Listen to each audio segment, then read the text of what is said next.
I was in Latrobe this week, and I saw Payton Wilson play, and I thought, oh, he's going to be good. Like, he's big and he's fast, but he can find the football. And then he lets the back know, all right?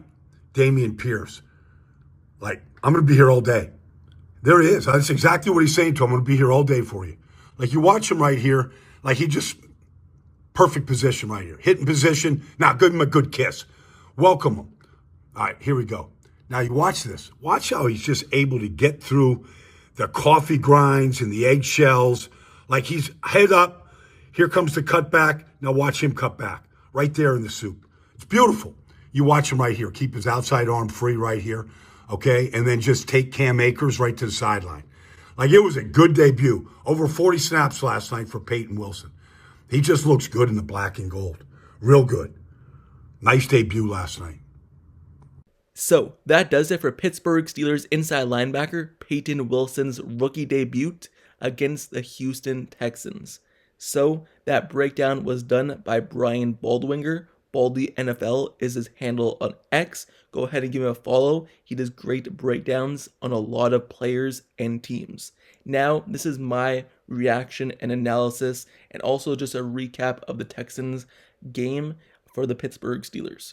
So you look at Payton Wilson, and he's an absolute dog. He was all over the field, everywhere. His first tackle in the NFL in terms of preseason was actually on special teams.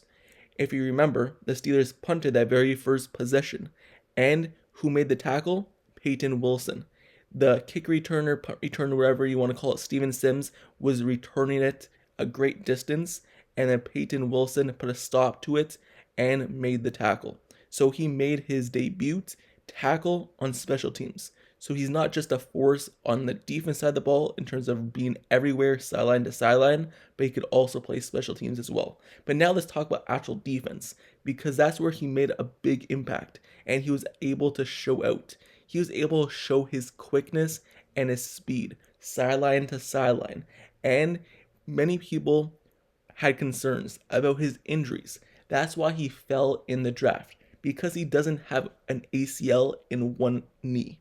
So that was a big problem this offseason. That was a big narrative around him.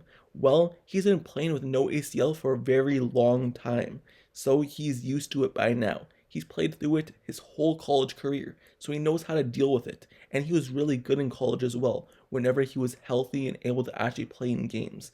So him playing at this level for the Pittsburgh Steelers in his debut is no surprise, and that's why the Steelers selected him. He could really be a steal of this draft if he continues playing like how he showed out in his first game. So, I'm saying that he's playing a sideline to sideline. Well, what does that mean? Well, he's very athletic, and he's going from one side of the field all the way to the other side of the field, tracking down the offensive player to make a tackle or staying with them in coverage. And that's what it is, sideline to sideline. You've seen him chase Dameon Pierce from one side of the field to the other side of the field in the run game. And sometimes inside linebackers just don't do that. They get beat out the edge, and then a cornerback or safety has to come down and help them because they got beat. But no, Payton Wilson is athletic enough to be able to chase down the player. And that's what he showed in yesterday's game against the Texans. So you also look at the Steelers' inside linebacker core, and they seem as though they're getting more players that could do that. For example, Elandon Roberts is a really, really good tackler, and he can make explosive plays and break it up in the backfield. He's a run stopper. And then also Patrick Queen. What type of player is he? Well, he's a sideline to sideline athletic player as well. Someone who can do coverage and stop the run. And then Payton Wilson, what was he in college? Well, he was the best inside linebacker coverage guy last season at the inside linebacker core. So you look at that, and then you also look at him now, and it looks like he's a really good tackler as well. Even though he did miss some tackles, he was there. And you would rather a player make a mistake in terms of not making the tackle than just always being late. For example, Devin Bush was just always late to the scene. But Payton Wilson seems as though he's early. He just needs to be less erratic and just become a secure tackler. So Payton Wilson, he's an absolute dog, and he showed it in yesterday's game, and if he continues this, he may see the field more than anticipated, and it may not need for a Cole Holcomb return right away, and he could really get healthy, because then the Steelers will be dangerous at that inside linebacker group, just like they were early last season before all the injuries. Having Payton Wilson, Patrick Queen, Elan Roberts, and a healthy Cole Holcomb, that's a fear for inside linebacker. But anyway, this is his debut as a rookie against the Texans in week 1 of preseason, and this breakdown was once again done by Baldy NFL, Brian Baldwinger. So, enough with just Payton Wilson. Let's talk about the game in general and do a recap of the Texans versus Steelers, because a lot of things went wrong for the Steelers in this game. And I'll do a separate kind of breakdown of the center position and how it's been terrible for the last few years, and they have to have something changed this season because the fumble exchange snaps with the quarterback was just awful to watch, and it seems as though that's been going on for a long time. So I'll do a separate video on that, but just in general in this game, it was so sloppy. Even the punt return game, it seems as though Quez Watkins didn't know what he was doing out there. He could not field a punt, and he kept doing fair catches when no one was even around him, and he could have easily returned it. I don't know why they didn't go to Calvin Austin in the punt return game. Maybe because it's just the preseason, but usually he would be the punt returner, but they just went to Quez Watkins and was trying something new, but that experiment didn't go so well.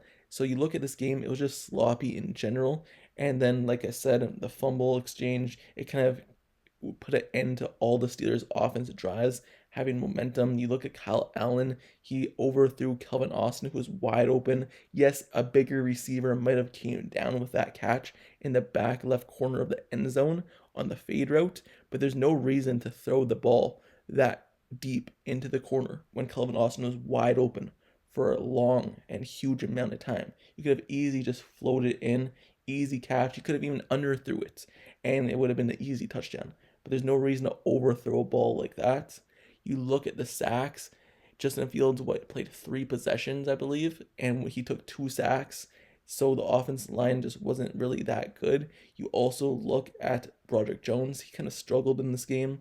It's still early on. He was great last season, so there's no doubt in my mind he could get back to that. The offensive line wasn't that great. You look at Troy Fautanu. He had his welcome to the NFL moment because he kind of struggled in this game as well. But other guys like Zach Frazier, Mason McCormick, they played really well when they came in the game. So that's a good sign for the Steelers there. James Daniels, he played good as well. And you look at Dan Moore Jr., he was a starter at left tackle. And that's just a narrative that's going on there. Also, just to kind of recap this game in general, James Daniels became the first player to wear a guardian cap in the NFL game. What does that mean? You know, the protective gear that they wear on their head in training camp that they have to wear? James Daniels decided to wear that in the NFL game. They were allowed to do that now, and he became the first player to actually wear it. So that's a story there, because maybe now people will follow suit. Also, in the news, Troy Fautanu, Pittsburgh Steelers rookie first-round draft pick at right tackle, left tackle, whatever you want to put him at, he suffered an MCL sprain. MCL sprains, they aren't too serious compared to MCL tear or ACL tear or something like that, but MCL sprain, he will still be missing a few weeks. And at being that size, maybe it's going to be a little bit longer just to be on the safe side, but at least he avoided a major injury. We knew he suffered a knee injury because it was reported by a lot of reporters. We didn't know what it was, hoping for the best, and this is probably the best case scenario. He will not miss the whole season. He will not miss, he'll probably be ready by week 1, I would believe. So, Troy Fautanu, it's not a major injury, and he avoids a major injury, and he has an MCL sprain. So, enough with the offensive side of the ball. Let's quickly talk about the defensive side of the ball. Nick Herbig, he was really explosive in his limited opportunity, a limited playing time that he got in this week's game, and he was able to get to the quarterback, or at least track down the quarterback and make him hurry up in whatever he was doing. So Nick Herbig, he was really good in this week's game. Also, like I said, Payton Wilson, sideline to sideline, was amazing in his rookie debut. And looking at the Steelers cornerbacks, they could get more depth in that area, because outside of the starters, Joey Porter Jr. and Dante Jackson, it just didn't really look that good. Beanie Bishop Jr., he didn't really play too good, even though he was playing well in training camp and everything like that. The Steelers cornerbacks outside of those two just did not look that great. Even the safeties in general as well. Yes, you look at the starters in Elliott, he played good in his time there. DeMonte Casey, he played solid, but the depth area in the secondary could get some help. The defensive line in general, Montravius Adams played really, really well. He had a really great training camp, and he's continued over to the preseason, getting to the quarterback, but when he can't get to the quarterback, getting a hand up. So he's played really well. DeMarvin Leal also made a transition. He played a lot of edge snaps in this week's game in his playing time, and he was able to get to the quarterback as well. So it's a really good sign seeing what he's able to do. Apparently, the announcer said that he lost a lot of weight to transition to the edge. So let's see what he could do. Can he get more playing time because of it? And if he does, can he make an impact? Anyway, let me know your thoughts down in the comments below on Payton Wilson and this highlights from him, and your thoughts on his debut. And also let me know your thoughts down in the comments below just on this game in general. What did you like about this game, and what didn't you like in terms of the sloppiness or just the game in general? Let me know your thoughts down in the comments below, and who you're most excited to see come the actual season. Also, if you like this video, make sure you subscribe to the channel, turn on notifications, and also like the video and comment down below. I cover everything Pittsburgh Steelers news, highlights, analysis, breakdowns, everything like that. It doesn't matter what it is, I'm covering everything Steelers. So if you like Steelers and you like all things covered, subscribe to the channel. And until the next video, I'll see you guys all later. I'm out. Peace.